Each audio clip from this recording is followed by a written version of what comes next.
Let this guy steal your private data and wreck Social Security. Our allies betrayed. Ukraine sold out to Putin. When American troops perish in the line of duty, the remains are treated with the greatest honor and quiet dignity.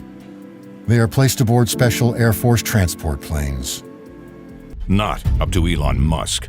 That's your data, your Social Security account, your tax return, your student loans, your VA health records. But Elon has cracked the code. He is now inside the agency. You know what makes Trump lose his mind faster than McDonald's running out of Big Macs? A bunch of Republicans making fun of him. The Lincoln Project's parody ads have got Trump so wound up, he's tweeting like his phone's on fire. Imagine being so thin-skinned that some YouTube videos make you go full caps lock rage mode. While most politicians ignore critics, Trump's giving these ads free publicity every time he melts down. Stick around to see how these clever videos are driving the former president absolutely bonkers. Before we move on, I'd like to ask you a small favor. If you appreciate this content, please take a second to like this video and subscribe to the channel. Over 98% of you watch the videos without subscribing. It costs you nothing, but it makes a huge difference to us. So, did you click the subscribe button? Great, thank you so much. Now, back to the video.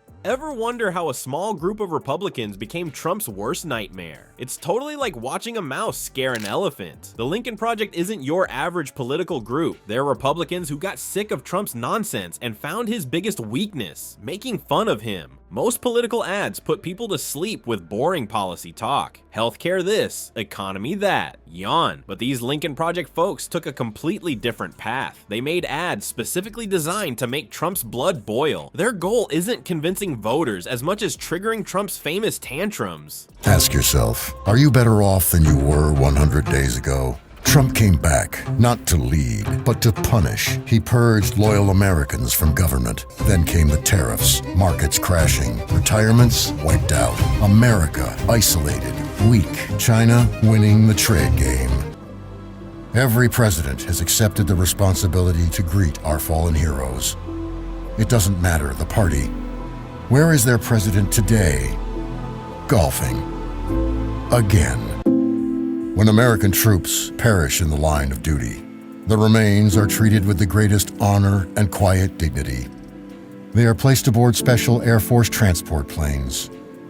These former Republicans study Trump's insecurities like scientists in a lab. They know exactly what buttons to push. His appearance, that orange glow, his wealth, not as rich as he claims, and those crowd sizes he's always lying about. They create ads targeting these sore spots with surgical precision. Why are these ads driving Trump absolutely nuts? Because they attack his massive ego, not his politics. And the kicker is, they come from Republicans who used to be on his team. That's like having your own football teammate suddenly tackling you instead of the other side. Our thin-skinned former president can't handle criticism from his own party. The Lincoln Project ads work so well because they're simple, funny, and super shareable. None of that complicated political mumbo-jumbo. They make their point with humor that actually connects with younger voters scrolling through social media. One of their viral hits even had Republicans dressed like cheerleaders, making fun of blind loyalty to Trump. These guys are smart. They use Trump's own words and actions against him, which makes it impossible for him to yell fake news when it's literally footage of him saying or doing something stupid.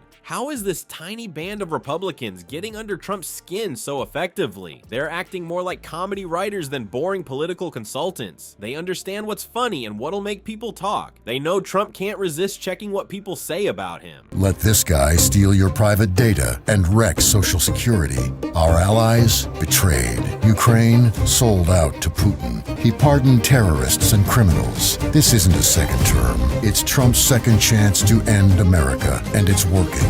So no, you're not better off. You're not safer. Nothing is cheaper. The economy is worse. Our country is in danger. And return to their home soil and into the grieving arms of their loved ones. 4 U.S. service members defending our interests and alliances in Europe perished last week.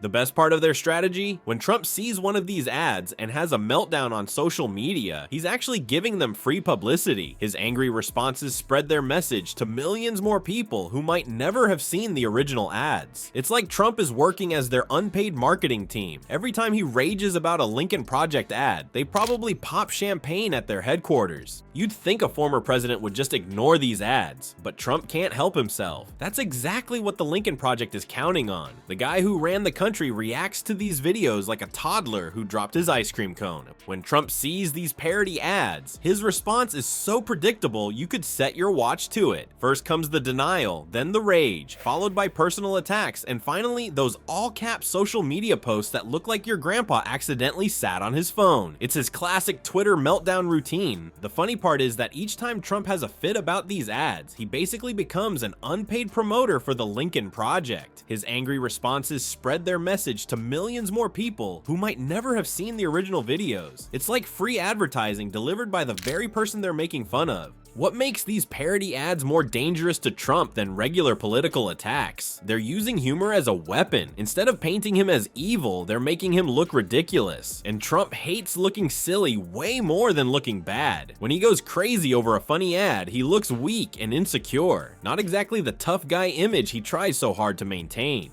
The Lincoln Project folks are pretty clever with their timing too. They deliberately drop these ads when they know Trump is watching TV, usually during his favorite Fox News shows. They maximize the chance he'll see them and react. It's like they've studied his TV schedule better than his own staff. They've built the perfect trap. If Trump ignores them, they still spread their message. If he responds, he looks thin-skinned and gives them more publicity. Every tweet is like a neon sign flashing thin-skinned man-child right here. Identity theft, cyber fraud, financial scams. Who has access to your personal information should be your decision. Fired heroic generals, demanded loyalty over competence, turned the Justice Department into his revenge machine, turning our government into a police state, kidnapping American citizens, sending innocent people to foreign hellholes, snatching students off the street for tweeting. Not up to Elon Musk. That's your data, your social security account, your tax return, your student loans, your VA health records. But Elon has cracked the code. He is now inside the agency. Why does Trump keep falling for it? His ego won't let him ignore even the smallest insult. The man who ran a whole country can't stop himself from responding to a YouTube video. It's like he's allergic to being made fun of. Every time he lashes out, he's proving the Lincoln Project's point better than any AD ever could. He confirms their portrayal of him as unstable and easily manipulated. This David versus Goliath battle shows that in today's social media world, creativity and understanding someone's psychology can be more powerful than money or position. The Lincoln Project cracked the code on how to make politics digestible for the TikTok generation and how to make Trump lose his mind in the process. The Lincoln Project proves something pretty funny about politics. Sometimes the best way to fight a bully isn't with more bullying, but with jokes that hit them where it hurts. Trump's worst enemy turned out to be his own fragile ego. In this weird political showdown, the little guys are winning by turning Trump's massive self-importance against him. They've got him punching himself in the face every time he responds to their ads. Maybe there's a lesson here for all of us. In today's crazy political world, making someone laugh might actually pack more punch than making them angry.